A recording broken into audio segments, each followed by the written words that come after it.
මේ වීඩියෝ එකෙන් අපි කතා කරන්නේ pH අගය ආශ්‍රිතව සරල ගණනය කිරීම කිහිපයක්. අපි මුලින්ම තෝරගමු සාන්ද්‍රණය 0.01 මවුල ඝන ඩෙසිමීටරයට වන HCl අම්ල ද්‍රාවණයක්. එතකොට අපි අද මෙන්න මේ ද්‍රාවණයේ pH අගය කීයද කියලා ගණනය කරන්නයි යන්නේ. හරි. එතකොට අපි මේ 0.01 මවුල ඝන ඩෙසිමීටරයට වන HCl අම්ල ද්‍රාවණයක් සැලකුවාම මෙයා ඇත්තටම ජලීය ද්‍රාවණයක්. එතකොට අපිට කියන්න පුළුවන් ජලය තුලදී HCl අම්ලය කියන්නේ ප්‍රබල අම්ලයක්. ඒ නිසා මෙයා සම්පූර්ණයෙන්ම විඝටනය වෙලා ජලයට H+ අයන සහ ක්ලෝරයිඩ් අයන ලබා දෙනවා. එතකොට ඒ වගේම ජලය තුලදී ජලය H2O ලික්විඩ් කියන එකේන අසම්පූර්ණ ලෙස විඝටනය වෙලා ජලයට H+ අයන සහ හයිඩ්‍රොක්සිල් අයන ලබා දෙනවා. හරි. එතකොට අපි දන්නවා සාන්ද්‍රණය 0.01 මවුල ඝන ඩෙසිමීටරයට වන HCl අම්ල ද්‍රාවණයකින් අපිට ඒ හා සමාන සාන්ද්‍රණයක් H+ අයන හම්බ වෙනවා. එතකොට මට ලියන්න පුළුවන් අපේ H+ අයන සාන්ද්‍රණය 0.01 මවුල ඝන ඩෙසිමීටරයට කියලා.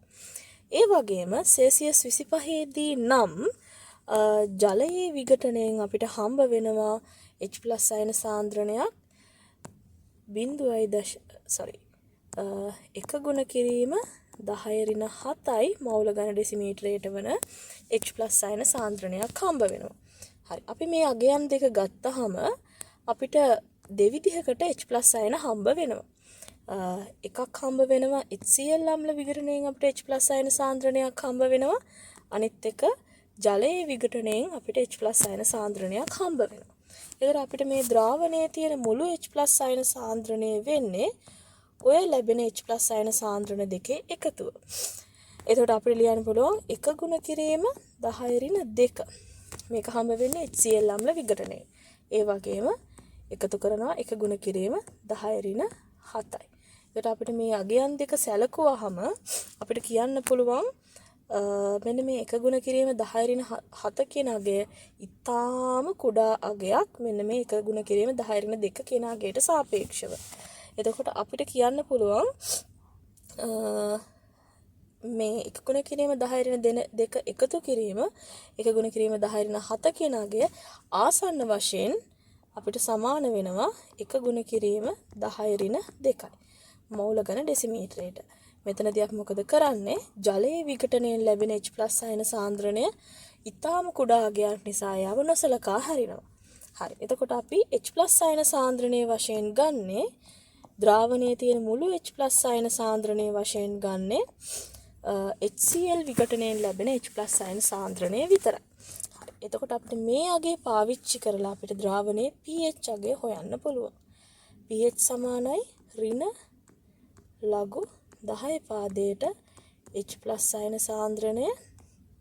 එහෙනම් අපිට ලියන්න පුළුවන් ලඝු 10 පාදයට 1 ගුණ කිරීම 10⁻2.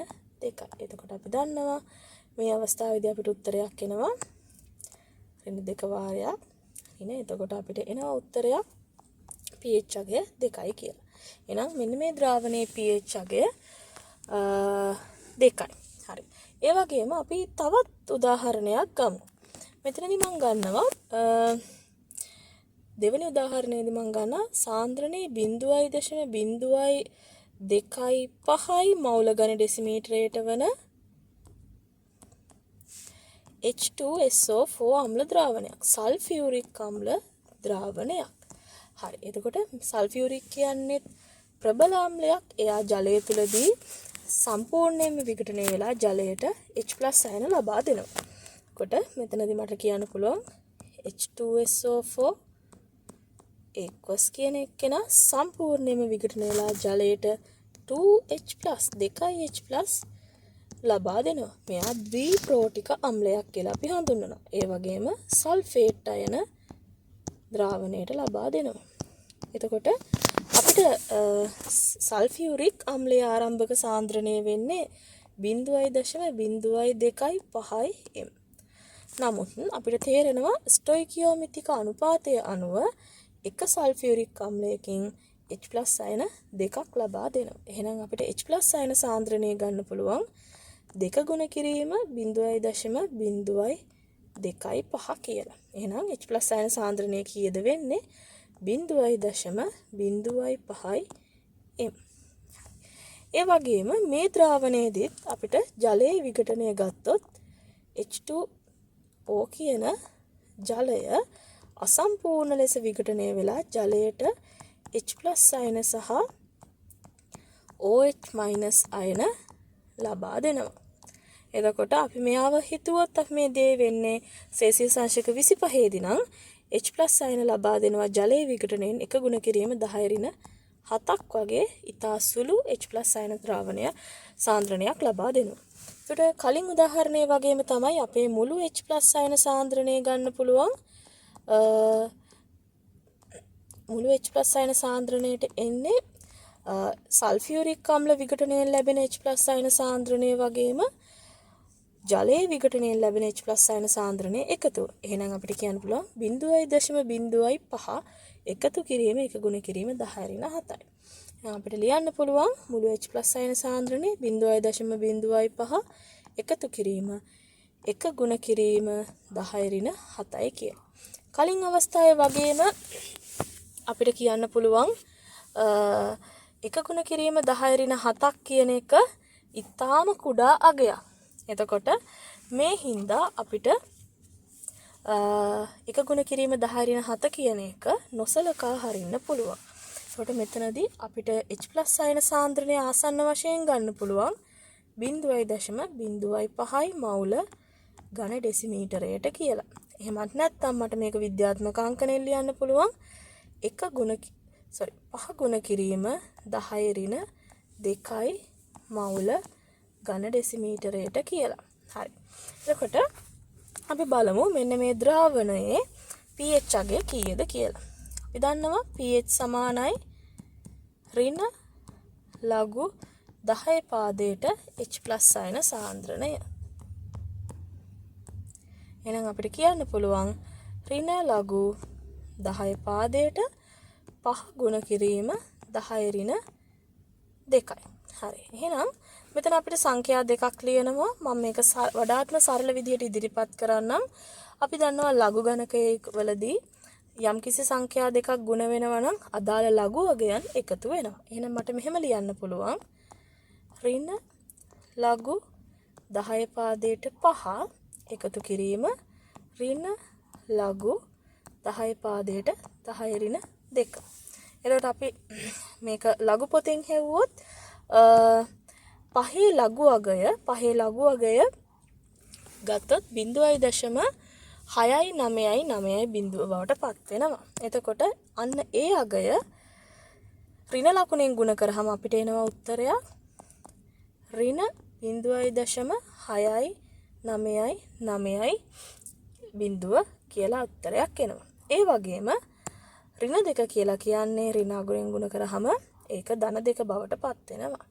එහෙනම් මෙතන එනවා ධන 2. එතකොට මේක වඩාත්ම සරල විදිහට මම ලිව්වොත් 2 අඩු කිරීම 0.699 කියන අගය. මට මේ උත්තරේ දෙකෙන් මෙන්න මේ දශමාගය අඩු කරලා මට දාන්න පුළුවන් pH අගය කීයද? pH අගය එන්නේ 1.3.1. ආසන්න වශයෙන් මට කියන්න පුළුවන් pH අගය 1.3යි කියලා. ඒත් මේ ද්‍රාවණයේ pH අගය වෙන්නේ 1.3. හරි. ඊට පස්සේ අපි තවත් ද්‍රාවණයක් ගමු.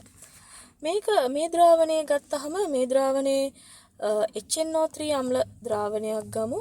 HNO3 අම්ල ද්‍රාවණයක්. එතකොට මෙයාගේ සාන්ද්‍රණය එක ගුණ කිරීම 10^8 මවුල ඝන ඩෙසිමීටරයට කියලා ගමු. හරි. එතකොට මේ ද්‍රාවණයෙදිත් අපිට කලින් වගේම ගන්න පුළුවන් HNO3 කියලා කියන්නේ ප්‍රබල අම්ලයක්. මේ ප්‍රබල අම්ලය සම්පූර්ණ වශයෙන්ම විඝටනය වෙලා අපිට ජලයට H+ අයන සහ නයිට්‍රේට් අයන ලබා දෙනවා. එතකොට අපි මෙයාගේ සාන්ද්‍රණය ගත්තොත් ස්ටොයිකියෝමෙට්‍රික අණුව නයිට්‍රික් අම්ලයට H+ අනුපාතය 1:1. එහෙනම් නයිට්‍රික් අම්ලය වගේම සාන්ද්‍රණයක් H+ අයන හම්බ වෙනවා. එහෙනම් H+ අයන සාන්ද්‍රණය 1 ගුණ කිරීම 10⁸ m කියලා ලියන්න පුළුවන්. ඒ වගේම මෙතනදිත් මේක ජලීය ද්‍රාවණයන් නිසා ජලය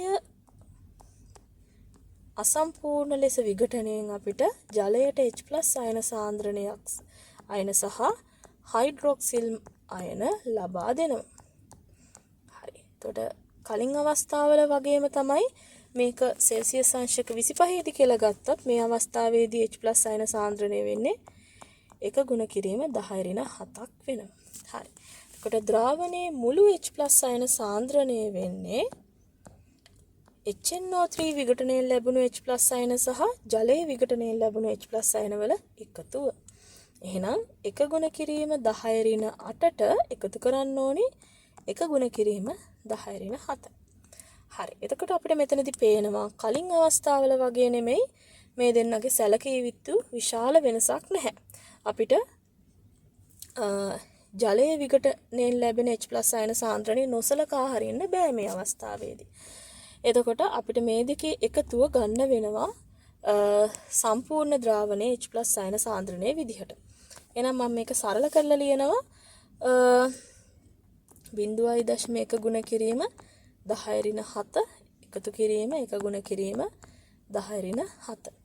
එහෙනම් මෙතන මට එනවා 1.1 ගුණ කිරීම 10⁷ මවුල ඝන ඩෙසිමීටරයට කියලා උත්තරයක්. ඒ තමයි අපේ ජලයේ මුළු H+ අයන සාන්ද්‍රණය.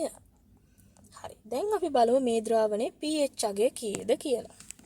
අපිට කලින් අවස්ථාවල වගේම ලියන්න පුළුවන් pH සමානයි ඍණ ලඝු 10 පාදයට H+ අයන සාන්ද්‍රණය කියලා. මෙතනදි වෙන්නේ ඍණ ලඝු 10 පාදයට 1.1 ගුණ කිරීම 10⁷. හරි. එතකොට මම මේක වඩාත් සරල විදිහට ලියන්නම්. යම්කිසි සංඛ්‍යා දෙකක් ගුණ වෙනකොට එයාලගේ ලඝු අගයන් එකතු වෙනවා. එහෙනම් මට මෙහෙම ලියන්න පුළුවන් ඍණ ලඝු 10 පාදයට 1.1 එකතු කිරීම ඍණ ලඝු 10 පාදයට 10⁷. හරි. එතකොට මෙතනදී මට ගන්න පුළුවන්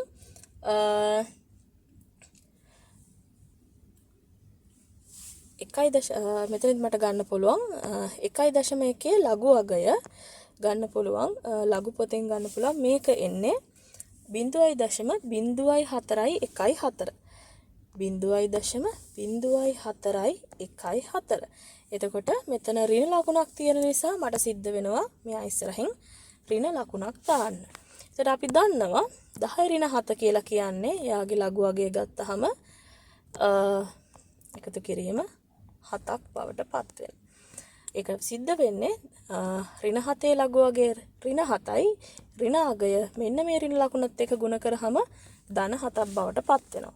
එතකොට මම මේක වඩාත්ම සරල ආකාරයෙන් ලිව්වොත් තවත් ලියන්න පුළුවන් 7 අඩු කිරීම 0.04 කියලා.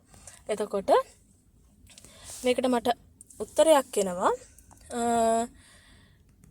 6.956 කියලා උත්තරයක්. එතකොට මේ උත්තරේ අපිට පේනවා 7ට වඩා අඩුයි. නමුත් 7ට ඉතාම ආසන්නයි. 7ට වඩා අඩු නමුත් 7ට ඉතාම ආසන්නයි. අපි දන්නවා සංශුද්ධ ජලයේ pH අගය 7යි කියලා. සංශුද්ධ ජලයේ pH අගය 7යි. එතකොට 7ට වඩා අඩුයි නම් එම ජලය ආම්ලික වෙනවා. 7ට වඩා වැඩි නම් ඒක බාෂ්මික වෙනවා. එහෙනම් අපිට මේ උත්තරේ ආවට පස්සේ හිතන්න පුළුවන් මේ ද්‍රාවණය ආම්ලිකයි. හැබැයි ඊටාම සුළු වශයෙන් තමයි ආම්ලික වෙලා තියෙන්නේ. මොකද 6.9 කියන එක අපිට ආසන්න වශයෙන් වටේලා ගන්න පුළුවන් 7යි කියලා ගන්න පුළුවන්. එතකොට යම්කිසි ද්‍රාවණයක H+ අයන සාන්ද්‍රණය ආසන්න වශයෙන් එක ගුණ කිරීම 10 ඍණ 8ක් වගේ වුණොත් එහෙම නැත්නම් එක ගුණ කිරීම 10 ඍණ 7ක් වගේ වුණොත් අපිට අනිවාර්යයෙන්ම සිද්ධ වෙනවා ජලයේ විඝටනය සලකන්න. එක ගුණ කිරීම 10 ඍණ 8, 10 ඍණ 7 ඒ වගේම එක ගුණ කිරීම 10 ඍණ 6 අවස්ථාවලදී අපිට ජලයේ විඝටනයත් සලකන්න සිද්ධ වෙනවා. හැබැයි අපේ මේ H+ අයන සාන්ද්‍රණය එක ගුණ කිරීම 10 ඍණ 8ට වඩා අඩු වුණොත්, ඒ කියන්නේ ආසන්න වශයෙන් H+ අයන සාන්ද්‍රණය එක ගුණ කිරීම 10 ඍණ 9 වගේ වුණොත් අපි ඒ වගේ අවස්ථාවක මේ ද්‍රාවණයේ pH අගය 7යි කියලා තමයි සලකන්නේ. ඒ වගේම H+ අයන සාන්ද්‍රණය එක ගුණ කිරීම 10 ඍණ 6ට වඩා වැඩි වුණොත්, උදාහරණයක් විදිහට 10 ඍණ 5ක් වගේ වුණොත් අපි ජලයේ විඝටනය සලකන්නේ නැහැ. නොසලකා H+ අයන සාන්ද්‍රණය විතරක් සලකලා ගාන හදනවා.